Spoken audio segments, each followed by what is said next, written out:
నమస్తే అండి. రాష్ట్రం ఇబ్బందుల్లో ఉంది. రాష్ట్ర ఆర్థిక పరిస్థితి సరిగా లేదు. రాష్ట్రానికి రావాల్సిన ఆదాయం తగ్గిపోతూ ఉంది అని రాష్ట్ర ముఖ్యమంత్రి గారు గౌరవనీయులు రేవంత్ రెడ్డి గారు అసెంబ్లీలోనూ ప్రతి మీటింగ్లోనూ తన అభిప్రాయాన్ని, రాష్ట్ర పరిస్థితిని వ్యక్తం చేస్తున్నది మనం చూస్తూ ఉన్నాం. అయితే ఈ సందర్భంగా రాష్ట్ర ప్రభుత్వాన్ని ఒక సామాన్యుడిగా నేను ఒక విషయాన్ని అడగాలనుకుంటున్నా. రాష్ట్ర ఆర్థిక పరిస్థితి ఎందుకు మెరుగ్గా లేదు?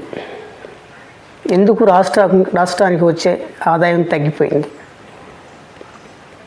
ఒకసారి పరిశీలన చేసుకోవాలి. హైదరాబాదులో ఆదాయం పూర్తిగా తగ్గిపోయింది. అంటే రియల్ ఎస్టేట్ వ్యవస్థ పూర్తిగా నాశనం అయిపోయింది.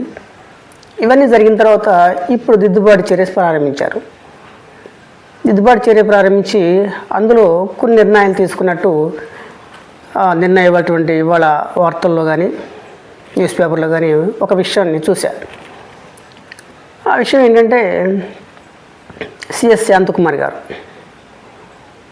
ఎవరైతే కొన్ని డిపార్ట్మెంట్లో ఉన్న కాంట్రాక్ట్ ఎంప్లాయీస్ కావచ్చు, అవుట్సోర్సింగ్ ఎంప్లాయీస్ కావచ్చు, లేదా రిటైర్ అయిపోయి మళ్ళీ ఆ వ్యక్తి యొక్క అవసరాలు మళ్ళీ నియమించుకున్న పునర్నియామకం జరిగిన చోట కావచ్చు, అలాంటి వారికి ఈ నెల అంటే మార్చి 31 తర్వాత వాళ్ళని ఖచ్చితంగా ఉద్వాసన పలకాలి, తీసేయాల్సిందని చెప్పేసి సిఎస్ శాంతకుమార్ గారి దగ్గర నుంచి ఉత్తర్వులు అందినట్టు మనకు సమాచారం. అంటే ఉత్తర్వులు అంటే ఎందుకోసం అంటే రాష్ట్రం యొక్క ఆర్థిక పరిస్థితి బాగాలేదు కాబట్టి వీళ్ళ శాలరీస్, తర్వాత వీళ్ళకి ఇచ్చేటువంటి జీతభత్యాలు, టీఏడిఎల్ కావచ్చు, ఇంకేమైనా కావచ్చు, మేము భరాంచలేమనే పరిస్థితిలో కొంత పొదుపు చర్యలు ప్రభుత్వం చేపడుతుందనుకోవచ్చు. ఓకే, రైట్ అండి.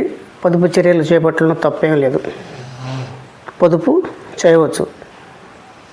బట్ నేను అడిగేది ఏంటంటే వీళ్ళ యొక్క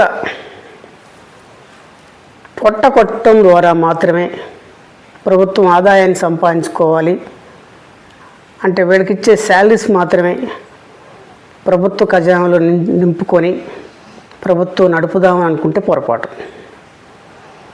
ఎందుకోసం అంటే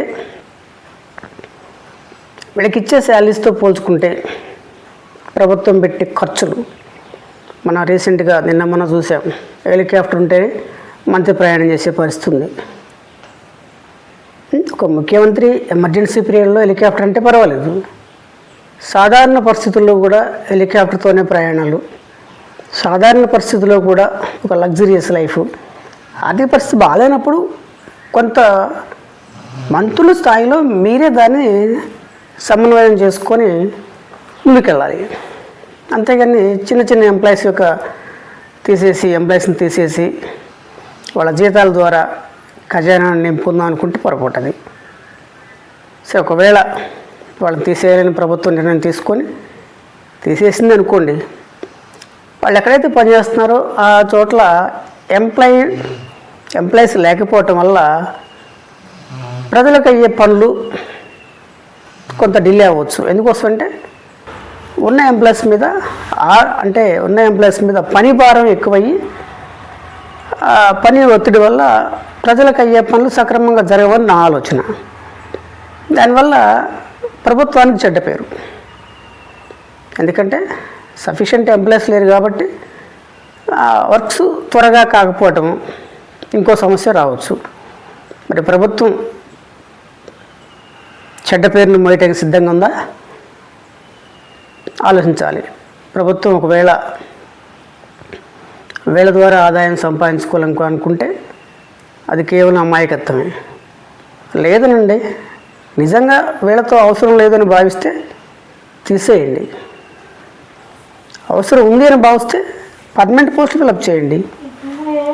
అంతేగాని అటు ఇటు కాకుండా ఎంప్లాయీస్ని మీరే రిక్రూట్ చేసి ఇప్పుడు తీసేసి పనులు జాప్యం చేసుకొని ప్రభుత్వానికి చెడ్డ పేరు మాత్రం తెచ్చుకోవద్దు.